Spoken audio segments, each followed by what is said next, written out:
খাদ্যে বিষক্রিয়ায় হঠাৎ করেই অসুস্থ হয়ে পড়ে ঠাকুরগাঁও জেলা সদরের ভুল্লি কুমারপুর উচ্চ বিদ্যালয়ের 11 জন শিক্ষার্থী। পরে তাদেরকে দ্রুত জেনারেল হাসপাতালে নিয়ে আসেন অভিভাবক ও স্কুল কর্তৃপক্ষ। অসুস্থদের মধ্যে অনেকে হাসপাতালে এখনো ভর্তি আছে। এমন পরিস্থিতিতে চিন্তিত অভিভাবকরা।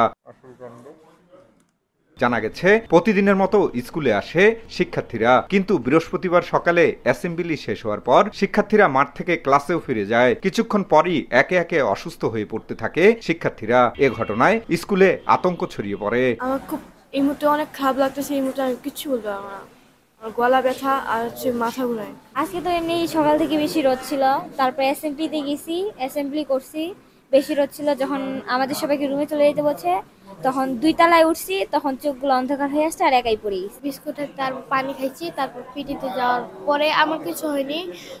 ওদের মাথা ঘুরে গেছিল, পরে তো হচ্ছে ওদেরকে দেখে আমার খারাপ লাগতেছিল। এই অ্যাসেম্বলির সময় আমাদের সবারই মাথা ঘুরাইতেছিল, তখন রুমে আসছি, সবার এরকম অবস্থা হয়েছে। ওরা অসুস্থ ছিল, মানে ওরা বলে বিস্কিট খাইছে নাকি, বিস্কিট খাওয়ার পর বমি করছিল নাকি, ওই জন্য হাসপাতালে নিয়ে আসছি।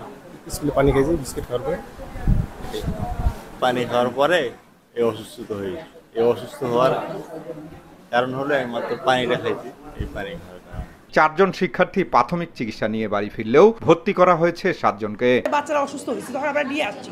এখনো তো আমরা জানি না যে বাচ্চাদের কি হয়েছে। ইতিমধ্যেই 6ষ্ঠ শ্রেণীর খ শাখার কয়েকজন বাচ্চা আংশিক অসুস্থতা বোধ মনে করে তাৎক্ষণিকভাবে আমরা অভিভাবক এবং স্থানীয় ডাক্তারের ট্রিটমেন্ট নিয়ে ঠাকুরগাঁও সদর হাসপাতালে নিয়ে যাই। চিকিৎসক বলছেন শ্বাসকষ্টের সমস্যা ছিল সবার, এখন চিকিৎসাধীন রয়েছে। প্রাথমিকভাবে তাদের শ্বাসকষ্ট হচ্ছিল এবং আমাদের এখানে যারা কর্তব্যরত চিকিৎসক আছেন তারা প্রয়োজনীয় চিকিৎসাপত্র প্রদান করেছেন। এখন তারা সুস্থ আছে সকলে। কিভাবে ও কি কারণে স্কুলে এ ধরনের বিষক্রিয়ার ঘটনা ঘটেছে বিষয়টি তদন্ত করে স্কুল কর্তৃপক্ষ যেন ব্যবস্থা নেয়, এমনটি দাবি অভিভাবকদের।